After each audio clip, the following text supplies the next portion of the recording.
bahungiye hanze y'igihugu c'amavukiro hamwe n'abasigaye mu gihugu biciye mu makuru atohojwe neza yerekeye ibisata byose by'ubuzima bw'igihugu. Ikiganiro Humura Burundi gica ku rubuga rwa RPA kuri wezi3.rpa.bi. Humura Burundi.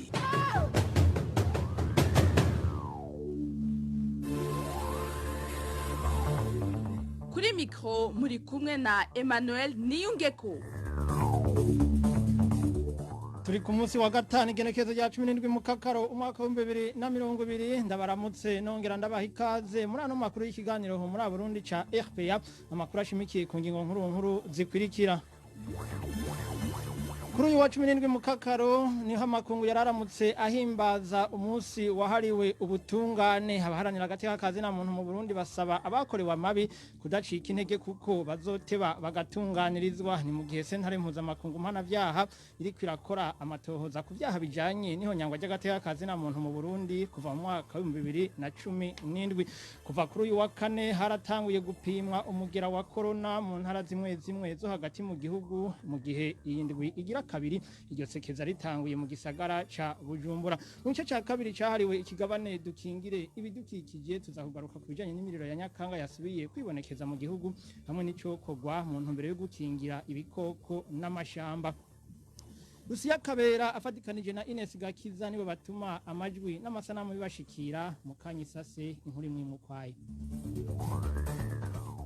Ano makuru tuyahere mu bijanye n'agateka kazi na muntu munyabigega w'ihingurura Afrique Textile Christophe Ntabaresha amaze indwi irenga atawuzi irengero ryiwe. Abakozi bakorana bavuga ko imbere y'ukubugwa irengero yari kwarondera umuco ku mahera yaratekanirijwe abakozi ku munsi mukuru wo kwibuka ukwikukira ku Burundi. Ni nkuru tubaza Vicky Chris n'interetse. Ibihumbi 200 niyo mafaranga y'akavuna musase umukozi umwe w'ihinguriro Afrique Textile yayandikiye ku munsi mukuru wo kwibuka imyaka 58 yari iheze Uburundi bwikukiye nk'uko bivugwa n'isoko ryacu muri iryo shira hamwe. Mu bakozi baba amajana 9 bakorera ihinguriro Afrique Textile boba bari guhabwa aho kavuna musase, isoko ryacu bivuga ko abo bakozi bakaronkejwe batarenze 58 igitigiri gihuye n'abagiye kudefira kuri uwo munsi mukuru. Mu mafaranga yababa imiliyoni 18 yari guhabwa abakozi bose ba Afrique Textile hatanzwe umiliyoni 160 gusa. Iryo soko rivuga ko ivyo bitashimishije bamwe mu bakozi b'iryo shira hamwe harimo n'umunyabigega Christophe Ntabaresha, aho bavuga ko arakarenganyo kubera ko hari amakuru avuga ko nyene ihinguriro Taruku Bashire wewe yari yatanze amahera akwiye ku bakozi bose. Christophe Ntabaresha yoba yaciye aja kumusaba umuco. Ico gihe niho Christophe Ntabaresha yacaburirwa irengero kuwandwi mu kakaro. Twasubiye kurondera umuyobozi mukuru wa Afrique Textile Nzeyimana Gilbert, n'ubu telefone yiwe yahamagara hakabura uwitaba. Twanarondeye kandi Taruku Bashire nyene ihinguriro Afrique Textile nawe nyene telefone yahamagara hakabura uwitaba. Arakoze Vicky Chris n'interetse. Imbonera kure 11 harimo n'umukuru wa zone Bigina zarahagaritswe n'igipolisi kuri uyu wa kane muri commune Kayogoro intara ya Makamba. Bagirizwa kuba bari mu bakora ivyaha bitandukanye muri iyo ntara harimo n'ubwicanyi. Abaharanira agateka kazi na muntu basaba ko ubutegetsi bushasha bwobandaniriza kwiyongendo yo guhana abo bose bagirizwa ivyaha. Inkuru twateguriwe na Innocent Valentin Singirankabo. Izo mbonera kure 11 zari zifashwe muri komine Kayogoro intara ya Makamba zari zimaze iminsi zica zigakiza muri yo komine. Amakuru dukura muri zone Bigina avuga ko 10 muri izo mbonera kure zari zigiza akagwi gakora ico gashatse kandi gashigikiwe n'umukuru wa zone Bigina afadikanije na Zashe Misago mustaneri wa komine Kayogoro, kuko kubwayo makuru nyene bahora baca bagabura ivyo izo mbonera kure zatse abanyagihugu. Uyu munyagihugu avuga ko izo mbonera kure zahora zinyaga urukomba amazi abarundi basanzwe bakora urudandazwa hagati y'u Burundi na Tanzania, abo batishe bakabasiga imbokoboko. Nivyo abantu bategerera ku mupaka bakabasahura ivyo bafise, abo batishe bakaca babarekura ari imbokoboko. Zari bimaze igihe bobo babigize nk'urudandazwa mu gusahura gusa. Kubwo makuru abandanya atangwa n'abanyagihugu bo mu Kayogoro, izo mbonera kure zahora zitegera abarundi bahunguka bavuye mu gihugu ca Tanzania abatagandaguwe bakaburizwa igufa. Ayo makuru amaze kumenyekana mu gipolisi cahavuye kija guhagarika izo mbonerakure mu gatondo ko kuri uyu wa kane.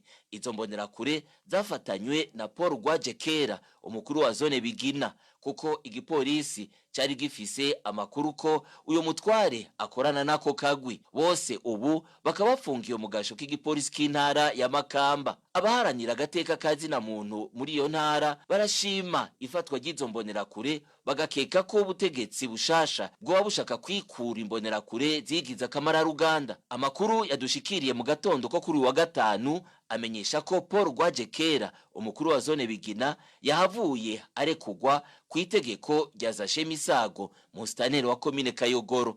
Inosa Valente singira nkabo tukiri mu gisata c'agateka kazina muntu nyene, umuyobozi w'ishure shingiro rya Gahongwe ya kabiri hamwe na bamwe mu bigisha bo mu gacimbiri ka Kirama nibo batungwa urutoki n'abanyagihugu ba zone Murago komine Burambi intara ya Rumonge ko basahura bakongera bagahohotera abanyagihugu. Abo barongoye imbonera kure ngo nibo banihaye uburenganzira bwo guca imanza hamwe no kunyaga atacamira uwo bashatse. Onezime dushimagize.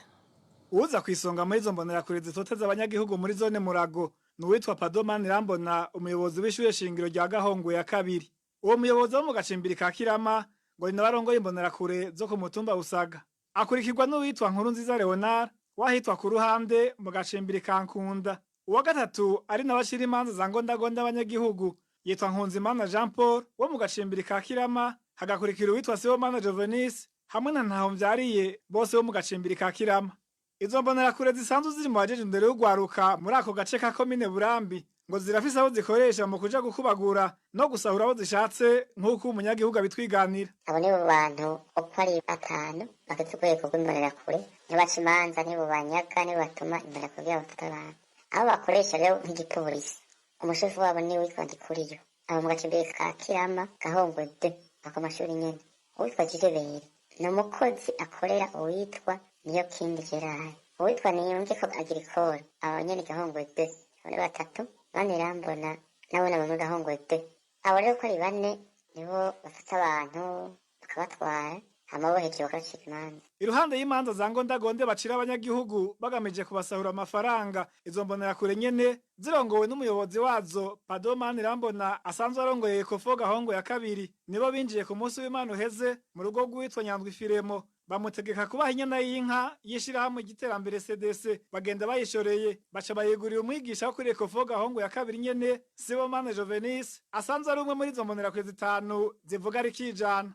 Kuva uwo munsi bayishorera ku nguvu gushika ubu nta numwe arubahuka kubaza izo mbonerakure igituma bihagiye iyo nka yishirahamwe CDC ryari ryeguriye abanywanyi baryo babiri aribo Nathanael Zobavako na Jean Nyabenda. Twarondeye kumenya ico Adelaide Nduwimana musanteri wa komine Burambo bivuga ko, ariko ntitwashoboye kumuronka. Arakoze na Onezime dushimagize. Abanywanyi bane b'umugambwe senere bo ku mutumba Gatukuza bari bamaze imisi 10 bapfungiwe mu gasho ka komine Gashikanwa mu ntara ya Ngozi bararekuwe kuri uyu wa kane. Umwe muri abo yari yafashwe yagirizwa kutubaha umukuru w'umutumba Gatukuza, bariko bahiganirwa ikibanza cyo kurongora uyo mutumba. Abandi batatu bafatiwe kuri komine mu gihe bari bagemuriye uwo mugenzi wabo yarapfunzwe.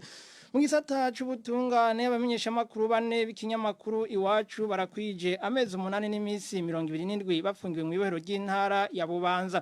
Sentare nkuru ya Bubanza hamwe na sentare subiramwe imanza ya Ntahangwa zimaze kubaburanisha nzabaciriye zose ugupfungwa imyaka 2 n'igice n'ihadabu ry'umuriyoni kuri umwe. Christine Kamikazi, Agnes Ndirubusa, Terence Mpozenzi hamwe na Jide Harerimana bahagaritswe bari bagiye gutohoza amakuru ajanye n'indwano zariko zihuza abajejwe umutekano n'umugwi witwaje ibirwanisho muri komine Musigati. Bagirizwa kugerageza kwifadikanya bitagishoboka n'abashatse guhungabanya umutekano w'igihugu. Amashira hamwe y'abamenyesha makuru yaba ayo mu Burundi ndetse na mpuzamakuru basaba ko abamenyesha makuru ba Iwacu borekugwa kuko atacaha bakoze uretse kurangura umwuga wabo. Mu gisata c'ubutungane kandi ivyaha vy'agahomera bunwa vyabaye mu Burundi ku ntwaro y'umuhisi Petero Nkurunziza bizobandanya bibazwa leta y'u Burundi kubera ko bamwe mu bagirizwa kubikora bakiri muri leta nshasha iheruka gushingwa. ivyo bishikirizwa n'umushingwamanza Lambert Nigarura arongoye urunani rw'amashirahamwe ashigikiye ibikorwa vya sentare mpuzamakungu mpanavyaha CBCPI mu mfunyapfunyo. Umushingwamanza Lambert Nigarura asaba iyo sentare guhindura umukenyuro kugira abakoze ivyo vyaha bahanwe. Umushingwamanza Lambert Nigarura: kuvyerekeye Burundi ku bwacu turashima ko sentare mpuzamakungu mpanavyaha imaze gukora ibitari bike kuva igiyeho. Turashima intambwe iyo sentare igezeko kuva mu mwaka wa 2015 gushika mu 2017 Burundi bwikuye muri ayo masezerano. Tukanasaba yuko dufatiye ku bintu vyagiye biragaragara mu matohoza iyo sentare yakoze muri Afrika, bikenewe ko yoja iraraba ingene ihindura umukenyuro. Turashima ko iri kirakora neza, tugashaka no gusaba yuko iyo sentare itohava yibaza ko ubutegetsi bwahindutse mu Burundi ngo ihave ihindure umukenyuro, ahubwo ibone ko naho ubutegetsi bwahindutse hahindutse abantu ariko ubutegetsi bwagumye ari bwa bundi. No kuvuga yuko yoheza ikabikorera ko ikagira umukenyuro ujanye nuko leta iriho umunsi atari leta ishobora gukorana iyo sentare. Hariho undi mukenyuro, hariho iyindi nzira. Nta kintu na kimwe twiteze yuko ubutegetsi bw'uwo munsi bwo kwemera yuko iyo sentare iza kugira amatohoza, na cane cane ko ahubwo umunsi abari mu butegetsi ari bamwe mu bakekwa ko ivyo vyaha. N'ibintu rero bigaragara yuko iyo leta ataca umuntu yoyitega ko mu gushira imbere ubutungane mpuzamakungu mu gihe n'ubutungane bw'igihugu bwabohewe amaboko mu mugongo. Lambert Nigarura asaba abarundi kudacika intege kuko ngo bitebe bitebuke abakoze ivyaha bazohanwa. Ni umunsi rero wo gusubira kwibutsa abarundi ko ivyakozwe ku ntwaro nkuru nziza ntibizohanagurika kubera atakiriho, kuko ni ivyaha bikurikirana umuntu ku gatwe kiwe itaravye ikibanza canke leta akorera. No kuvuga kuri nyakwigendera nkuru nziza Pierre wewe ivyamukurikirana ko nk'umuntu vyarahagaze, ariko abakoze ivyaha bakorera leta yiwe umwe wese azokurikiranwa ku gatwe kiwe. Ivyaha vyakozwe ni ivyaha bitagirirwa ni ivyaha bidahanagurika, ari ugusaba ko abarundi bobandanya bayigeranya batanga amakuru ku vyaha biriko birakorwa. Kumbure naho ubu iyo sentare itagifise ububasha mu Burundi uyu munsi, ibihe bishira ibindi, ko ari ivyaha bidahanagurika byongera bikaba bitagirirwa ikigongwe. Umunsi ubutegetsi bwahindutse ivyo vyaha bizoheza bikurikiranwa. Umushingwamanza Lambert Nigarura yabishikirije mu gihe kuri uyu wa gatanu hari haramutse hahimbazwa umunsi wahariwe ubutungane mpuzamakungu. Imyaka 22 ikabiheze hemejwe amasezerano ashinga sentare mpuzamakungu mpanavyaha. Tumira mate tubandanye n'amakuru y'ikiganiro Humura Burundi. Humura Burundi. Mubijanye n'amagara y'abantu, ibipimo vy'umugira wa corona vyatanguye gukorwa no hagati mu gihugu. Kuri uyu wa kane umushikiranganje w'amagara y'abantu yaratanguje icese ico gikorwa mu ntara ya Ruyigi. Muri iyo ntara nyene yaciye anatanguza igikorwa cyo gupima ababa bahungutse mu masite bashikiramwo. Kuri uyu wa kane hapimwa abahungutse 205 mu masite yakirirwamwo abahungutse vy'imfata kibanza yo mu ntara ya Makamba na Muyinga. Mu zindi ntara ugupima umugira wa corona ntibiratangura, ariko ibikorwa bikaba biriko biritegurirwa. Mujanye n'imibano, abadandaza bagurisha isabuni y'ubururu igiciro kirenze icashinzwe na leta $150 isabuni imwe bagiye gufatirwa ibihano. Ivyo bishikirizwa na Chrysologue Mutwa, umuyobozi w'ubudandaji. Kubwiwe ngo hagiye gushingwa imigwi mu gihugu cose ikurikirana uko izo sabuni ziriko ziragurishwa, akanasaba abanyagihugu kubafasha muri ico gikorwa. Tumwumvirize. Twarabanje turaraba igiciro ihingurire Savonor ni ikihe itanga. Twasanze ku karato yoyo ifise abagwiza tunga aho ibagurisha ko ku ikarato y'amasabuni 48 ibihumbi 5,450. Cyo bumvikanye nabo bagwiza tunga baca bayitanga ku bandi bagwiza tunga nabone bemewe na Savonor, nuko yoyo icigurisha ku bihumbi 5,750. Hanyuma abo badandaza nabo barekuriwe guca bayigurisha kuri babandi novuga bakwiragiye mu gihugu cyose, kuko bararenga 100 na ibihumbi 5 5,750 abo bose baba bagwizatunga bakuru bashika muri Savonoro nabo bagira kabiri abo bose barafitanye amasezerano kugira ibiciro ntibabirenge mugira gatatu hariho babandi baguca bayigurisha ku 650 aho rero ya mabutike bikovuga abene gihugu baguriramwo ayo masabuni bobo barekuriwe kugurisha iyo sabuni ku mahera 150 ku isabuni imwe atarenga iyo sabuni ni ya sabuni bita ubururu twebwe dusaba abene gihugu yuko bodufasha aho hose bazobona yuko bariko barabirengako baze babwire ababatwara ubwo murumva yuko niyo turiko turaraba abo bagurisha isabuni imwe mu bisanzwe nibo bungutse menshi aha twagomba kubagabisha yuko ibihano biriho twebwe tugiye kuraba ingene tworungika abakozi mu gihugu cose kugira bakurikirane igiciro cyo kuri iyo sabuni. Ijwi rya Krizoroge Mutwa umuyobozi mukuru w'ubudandaji turikesha radio Isanganiro akaba abishikirije inyuma yaho hari abadandaza bamwe basigaye bagurisha izo sabuni ku mafaranga 200 ku isabuni imwe. Tukiri muri ico gisata nyene c'imibano imyidogo ni myinshi mu badandaza bo kwisoko rya commune Ntega bafise utuzu turi mu ntara ya Kirundo abadandaza bafise utuzu two gukoreramwo ivy'ubuhinga ngurukana bumenyi ico bita cyber inyuma yaho mustanteri nabo bakorana bafatiye ingingo yuko ata muntu numwe yoja kwandikisha canke gufotoza impapuro bakeneye ahandi atari muri cyber yabo bashinze tubibaza Hashere Kagisi. Ku mugwa mukuru wa commune Ntega hari utuzu tune twandikirwamo amakete n'izindi mpapuro zitandukanye dutatu n'utw'abanyagihugu basanzwe utwo tukaba twari tuhamaze imyaka ariko haraciye ukwezi haja kandi kazu gashasha kegukira mustanteri n'umurwi bacuditse ako rero gatuma abandi bakorera mu tuzu dutatu twari tuhasanzwe ataco bahanoba kubw'abanyagihugu naho basanzwe bafise igiciro kimwe mustanteri akoresha ububasha bwiwe agategeka abanyagihugu baje bakenera urupapuro urucanke ruriya kuja kurwandikisha muri ako kazu asanzwe afisemwe umutahe kugira rero ntihagire umunyagihugu amuca mu ryahumye uwo wese ibiro vyiwe bitumye urupapuro aherekezwa n'abakozi ba komine bamwe bita abaplanto abo nabo barabaherekeza bakabashikana muri iyo nzu bakahava ari uko babonye bakiriwe. Ivyo bituma abari basanzwe bafise utuzu twandikirwamo impapuro benizo aho ku murwa mukuru wa commune Ntega atawusubira kuronka umukiriya amutumbera. Ivyo rero benshi bakabona ko bibandanije uko abanyagihugu baziga uburaro n'uburamuko bazohava bahagirira ingorane.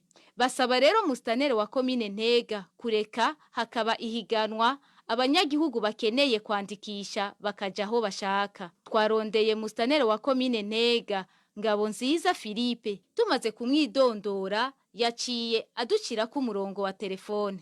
Arakoze na Hashere Kagisi tuve mu ntara ya Kirundo tugaruke mu gisagara ca Bujumbura aho abadandaza bo kwisoko ryo kuri Kotebu muri zone Ngagara komine Ntahangwa bamenyesha ko babangamiwe n'imicafu ikikuje iryo soko imaze igihe kinini idakugwa bagasaba abarongo iryo soko hamwe n'igisagara ca Bujumbura gufata ingingo zotuma iyo micafu ikugwa indwara zifatiye kwisuku rike zitariho inkumbi. Inkuru tubaza Clovis Niyonzima.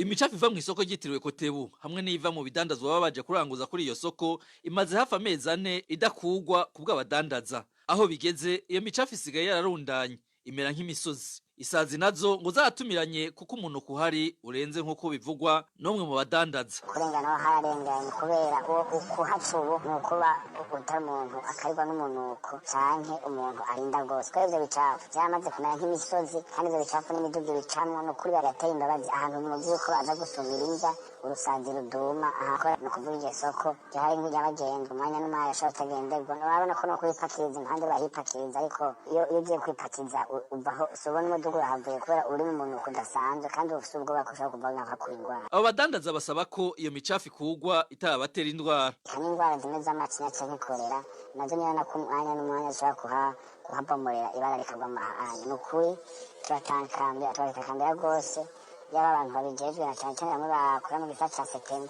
baze bakure muri ivyo bintu.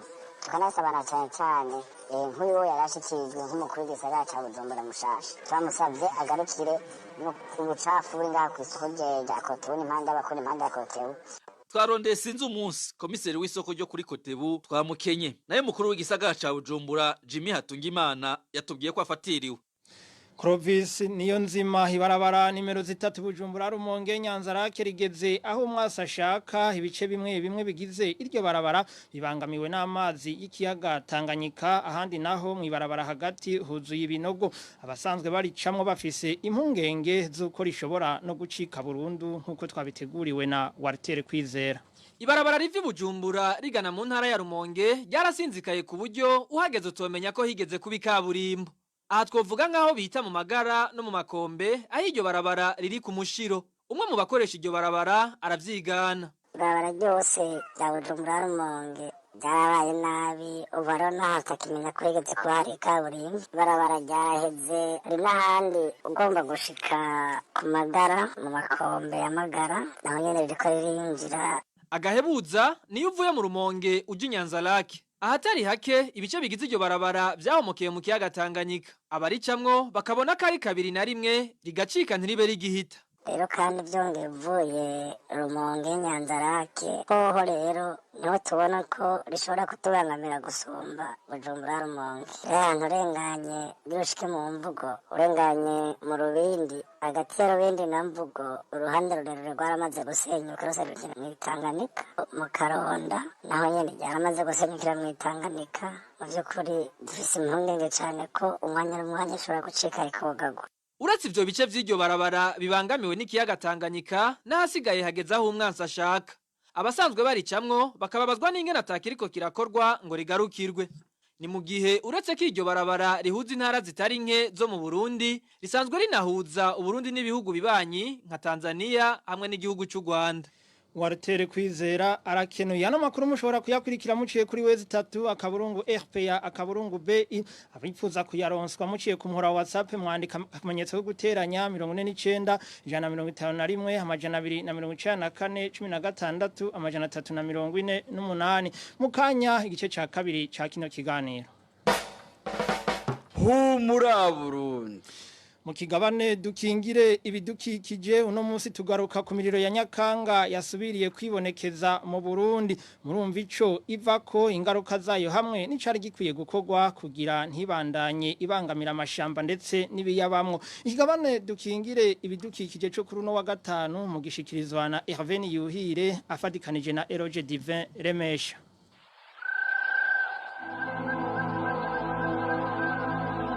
Dukingire ibidukikije. Dukingire ibidukikije ni ikiganiro gihamagarira abanyagihugu bose mu bisata bitandukanye kumenya ko ibidukikije ari ryo soko ry'iterambere n'amagara meza ku bantu no ku binyabuzima. Ikiganiro dukingire ibidukikije mugitegurirwa mukagishikirizwa na Radio Publique Africaine ijwi ry'abanyagihugu.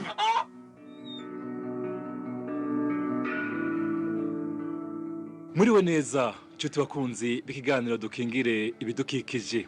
Ikiganiro muba mukurikira kuri RPA ku minsi yose ya gatanu. Uno munsi tuzagaruka ku bijanye n'imiriro ya Nyakanga yasuye kubica bigacika kuko vyabaye kugenekerezo rya 4 mu Kakaro uno mwaka mw'ishamba riherereye ku mutumba Kibimbi uhuza intara zo mu manuko arizo Bururi na Makamba. Mu kiganiro cuno munsi tuza kuba turi kumwe n'umutumire asanzwe arongoye ishirahamwe ry'ugaruka rihanira gukingira ibidukikije YCEA mu mfunyafunyo muri rurimi rw'icongereza. Iganiro cuno munsi mu gishikirizwa na jewe Hervé Yuhire fatikanije na Eloge Divin Remesha mu buhinga bw'ivyuma naho tukaba turi kumwe na Lucie Kabera.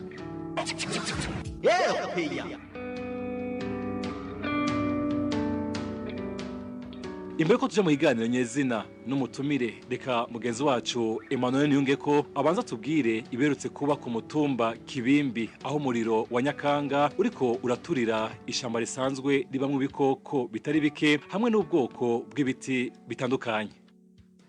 Uwo muriro waturiwe n'abantu gushika ubu bataramenyekana wadutse ku mutumba wa Kibimbi uhuza intara za Bururi n'Amakamba nkuko amakuru dukura muri iyo micungararo abimenyesha watanguye kuboneka ku igenekezo rya 4 mu kakaro uyu mwaka. Uyu musozi ugizwe hanini n'ibiti vy'imikaratusi vyatewe n'umugambi PABV projet d'aménagement des bassins versants mu rurimi rw'ikinyamazuru. Kuri uyo musozi nyene hariho n'ibiti vy'ivyimeza, ishamba ryaho rikaba ribamwo n'ibikoko bitandukanye. Abanyagihugu baba kuri uyo mutumba no mu micungararo yaho na cane ababa mu gice ca komine Makamba hari naho hadutse uyo muriro batangazwa n'ingene uyo musozi uri kurasha atacamira kandi hamaze kononekara ibintu bitari bike. Ubu atera kama bajejwe intwaro kwikubita gashi. Nta mutegetsi n'umwe arafata ingingo kugira ngo umusozi bawuzimye. Uwo musozi usanzwe uri ku biti vy'imikaratusi nivyo biriko biratikira n'ubu bikibandanya hamwe n'ibiti cimeza vy'ibinyeshamba bisanzwe biri kuri uwo musozi. Harimwo n'ibikoko aha twovuga nk'inkoto, ubukwavu eka n'ibindi. Ubona ko bahamaze gusha amahegitare ashika kuri 15. Ebe tugasaba abajejwe intwaro ko bokwikubita gashi kugira ngo bashobore kuzimya kuko impera n'imperuka ni twebwe abanyagihugu tuzogira ingorane. Umutumba wa Kibimbi uhuza intara ya Bururi n'Amakamba mu makomine ya Rutovu. Bururi n'Amakamba uri ku buringanire bw'amahegitari arenga 1000. Jafet Ntungwa nayo mustanteri wa komine Makamba aremeza ayo makuru akamenyesha ko bari bazimije uwo muriro hamaze gushiha hegitari 6 ariko akongera akavuga ko harabikinga gahumbezi bagasubira guturira. Ibikoko murabigwanya ngo tubikingire amashamba murayagwanya ngo tuyakingire bigize itunganye igihugu ngo tubikingire. RPA ni ijisho mu gutwi n'ijwi ry'abanyagihugu. Arakoze mugenzi wacu Emmanuel Niyungeko. Twumvise Eroge Dive Remesha yuko muri ico gice cy'igihugu uwo muriro umaze konona ibitari biki. Ego me Hervé Yuhire mugenzi wacu Emmanuel Niyungeko aratubwiye umuriro wa Nyakanga uriko uronona ibitari bike mu ishamba riri ku mutumba Kibimbi uhuza intara za Bururi n'Amakamba. Iryo shamba mbere ngire ko Hervé menyesha nariko baratwumviriza ko gushika n'ubu riracari ko rirashe. Manuel mugenzi wacu yavuze yuko hari hamaze gusha amahegitari agera kuri 15. Urumva ko ibitari bike vyahatikiriye harimo ibiti n'ibikoko bihaba. Kuri iyo miriro ya Nyakanga turiko turavuga twarondeye abari mu mashira hamwe aharanira gukingira ibidukikije aho twashoboye kuvugana n'umwe arongo ishiramwe YCEA nkuko ari wabivuze mu ntango Pierre Chanel Kazungu aravuga agasigura aho iyo miriro ituruka ikibitera ico biva ko kugira iyo miriro ya Nyakanga ishobore kwaduka mu mashamba haba mu Burundi canke n'ahandi hose. Reka dukurikire Pierre Chanel Kazungu. Mu bituma canke mu bitera iyo miriro ya Nyakanga ni ibintu shira mu mice ibiri kuko hari ivyo twokwita les causes volontaires canke les causes naturelles ku mpanuka ziba zashitse. Muri izo causes naturelles nibaza yuko hariyo ikintu kijanye n'imico canke imigigwa y'abantu bahuriye babahereye muri ako karere. Ivyo kaboneka cyane nko muri Afrika mbese no ngaha mu Burundi. Dufatiye ngaha mu gihugu cacu imigigwa nk'iyo irabaho. Imigigwa nayo ni ibintu usanga dukura kuri basokuru ibintu bitandukanye hariyo n'ibintu baturira ngo nk'imico ijanye nko kwihorana canke twavuga n'ikindi kintu kijanye na pyromanie nayo ni nk'ingwara kubize psychologie bashaka kwitahura n'ingwara ituma umuntu akunda guturira ahari hose akumva umenga yo kwatsa umucanwa. Nico gituma ariko turavuga ingorane nk'izo hanini turagerageza kwiga ibituma mu buryo butandukanye kuko benshi twihutira kuhana canke gufata ingingo ziba zibaye mugabo nibaza ko vyiza ariko umuntu aba akwiye kuzariga kahise canke akiga ibijanye no kwigenza kw'abantu comportement kuko biba bifise uruhara mu migenzo canke mu mico ivyo abantu usanga bariko barakora yaba mu ntara canke mu gihugu canke mbese no mu bihugu bitandukanye kw'isi. ikindi naco dushobora kuvuga ni nivyo bijanye na cause naturelle twavuga nk'inkuba canke gusamara ahantu usanga abantu bari nko mwimbura ahantu bariko barakorera gusanga bakije umucanwa mugabo basamaye ntibibutse kuzimya mu gihe bariko barakora ivyo bariko barakora. Ivyo byose biratuma haba imiriro ya Nyakanga. Ibindi navyo twavuga nk'aba braconnier abantu nabo nyene usanga abo sinuvuga ko bikaze gose n'abantu usanga bari mu ruhigi bakunda na nyene guturira imiriro nk'iyo. Izo zose rero novuga ko ari ibintu bitera iyo miriro ya Nyakanga.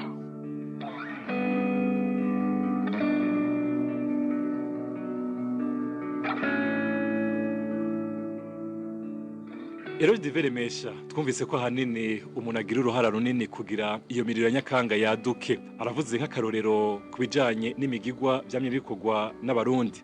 Dufate nko mu gihe cici rero nkuko twabivuze mu ntango za kino kiganiro, muri ico gihe abantu benshi bararondera ubwatsi bushasha bumera aribwo bita umuyonga. Umutumire wacu Pierre Chanel Kazungu aratubwira rero ingaruka z'imiriro ya Nyakanga akenshi ikunze guterwa n'abantu.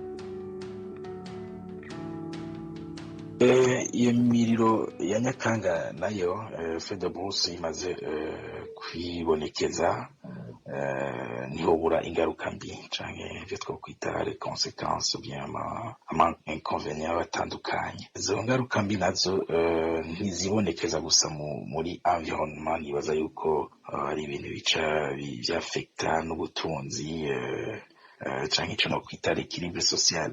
Ariko ngerageje kuvuga cane ku bijanye n'ibidukikije, amashamba murazi yuko afise uruhara runini rukomeye mu buzima bw'abantu, kandi n'ikintu abantu bakwiye kuza baribuka nuko amashamba vy'ukuri turayakeneye kuruta uko adukeneye. Ico ni ikintu kimwe abantu bakunda kwibagiza, kuko iyo umuntu ariko arisamburira ko bivanye no kutamenya n'ibintu bibabaje cane, kuko nibaza ko barimo no kwikunda no kutiyumvira kuri kazoza k'abana uriko urasiga bazovuka mu nyuma, kuko ibintu umuntu aba ariko arakora ingeso mbi nk'izo zo guturira canke kutitaho ibidukikije muri rusangi, vyoba vyiza abantu batanguye kumenya yuko ivyo umuntu ariko arakora biheza bikamugira ingaruka mbi. Mu bidukikije rero harimwo nko arico twokwita nka pollution de l'air, kuko iyo miriro yo yatse biratuma igisenge kitamera neza, kuko umucanwa uratuma haba pollution.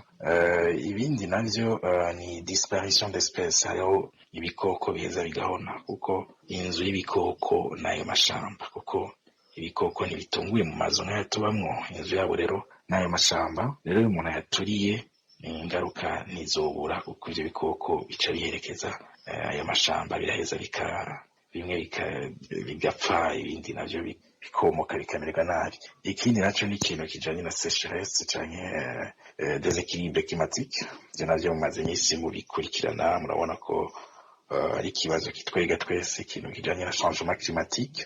Harabaho isi iratituka, hakaba ama erosion.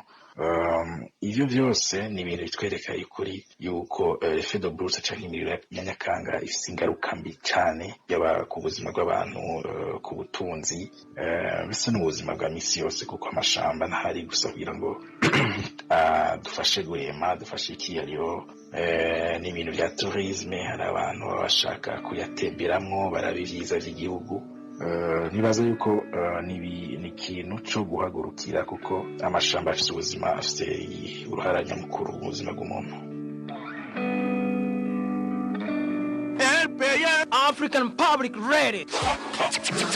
Ni ijwi ry'abanyagihugu kweli. Bakunzi ibiganiro dukingira ibidukikije, murumvise yuko ingaruka zibonekeza ku bijanye n'ibidukikije eka no ku butunzi bw'igihugu. Kuri ivyo hashizweho amateko asanzwe agenga amashamba, aho dusangamwo n'ibihano bitandukanye. None bwa Erode Veremesha, aya mategeko yo bavuga iki? Urakoze Hervé Niyuhire. Ku bijanye n'aya mategeko rero, aha n'abantu bari inyuma yo guteza imiriro ya Nyakanga hatanguye kubaho mu mwaka w'igihumbi kimwe n'amajana 1985 itegeko ryashizweho n'uwatwara igihugu ico gihe umuhisi president Jean Baptiste Bagaza ryari itegeko novuga ko ryari rije mu ntumbero yo gukingira amashamba agize igihugu c'u Burundi. Muri iryo tegeko twasangamwo ingingo zigera kwijana 93. Muri izo ngingo harimo uduce tuvuga ku bihano bihabwa abagiriwe n'icaha cyo guteza imiriro ya Nyakanga. Ibihano byari bitekanije muri iryo tegeko tubisanga mu ngingo z'ijana 3, ijana 4, ijana 5 kugera ku ngingo y'ijana 6. Aho rero baravugamwo ko ibihano bihabwa umuntu wari we wese icari cyo cyose ateje umuriro ushobora kugira ivyo wononye nkuko twavyumvise ku mutumba wa Kibimbi. Iryo tegeko rikingira amashamba rero ryashizweho n'umuhisi president Jean Baptiste Bagaza ryahavuye inyuma y'imyaka 31 risubikwamwo. Hari ku butegetsi bw'umuhisi president Petero Nkurunziza. Vyabaye mu mwaka wa 2016 nk'ingingo y'amajana 212 yo mu iryo tegeko ryo mu 2016 ivuga ko iyo umuntu akoze ikosa rijanye n'ibikorwa bitera umuriro wa Nyakanga ahanishwa gufungwa kuva ku myaka 10 gushika kuri 20, mbere hakiyongera ko amande ava ku 100 gushika ku 500. Ingingo y'amajana 213 nayo Herve ivuga ko umuntu wese atumye haduka umuriro ahantu hari shamba bivuye ku kurangara kwiwe cyangwa kutitaye ibintu urabize Herve hari abantu babona ikintu cyose ari bisanzwe cyangwa kutubahiriza amategeko ahasanzwe ahanishwa ugufungwa kuva ku mezi 2 gushika ku mwaka agatanga n'amande ava ku 50 kugera ku 500 canke agahabwa igihano kimwe muri ivyo. Aho rero abakunzi b'ikiganiro dukingira ibidukikije bariko baratwumviriza bomenya ko mu gihe nyamuriro wa Nyakanga utumye hariho ubuzima bw'umuntu buhasigara igihano cyo gufungwa aho kiri hejuru kuko gihera ku myaka 5 gushika kuri 10. None ga Eroge Diveremesha kubwanje nibaza ko amategeko atoja mu zandiko gusa. Nukuri Herve amategeko yo gukingira ibidukikije canke amashamba arakeneye gushigikirwa nayone. Kandi kugira amategeko burya ashirwe mu ngiro haba hakenewe yuko haba n'ibindi bikorwa biza bisahiriza ya mategeko. Nko muri ivyo novuga yuko nka leta yobandanya ishira imbere gukingira ibidukikije muri uko kubishira imbere igakorera mu runani dufate nk'ubushikiranganje bw'ubutungane. Kuko twumvise yuko amategeko ari narimeje kubwira abariko baratwumviriza amategeko hari mugabo gira ashirwe mu ngiro canke bahana abo bantu bica mu bushikiranganje bw'ubutungane. Ikindi leta naco nibaza yuko yokora nikijanye no guhimiriza kuko hari umunyagihugu atazi yuko nayo mategeko ahari. Hama ku ruhande rw'abanyagihugu naho umunyagihugu wese yokumva yuko gukingira ibidukikije ni ivyiwe ntibiraba leta gusa. Uko twumvise Pierre Chanel Kazungu ariko aravuga ingaruka z'ivyo bintu bijanye no guturira amashamba ni ingaruka ziza ku butunzi no ku bidukikije hose. Wa munyagihugu rero igihugu cifashe nabi ku butunzi nawe ingaruka ziramushikako. Urakoze Eroge Diveremesha twizere yuko ivyo twabayagiye n'ivyo mutumire wacu Pierre Chanel Kazungu arongoye ishyirahamwe YCEA rihanira gukingira ibidukikije vyagize ico bifashije ko ariko badukurikira mwumvise ahanini ko twashimikiye ku bitera imiriro ya Nyakanga ingaruka ku bidukikije no ku butunzi bw'igihugu akaba ari no ngaha rero iganiro dukingira ibidukikije cino munsi kigarukiye.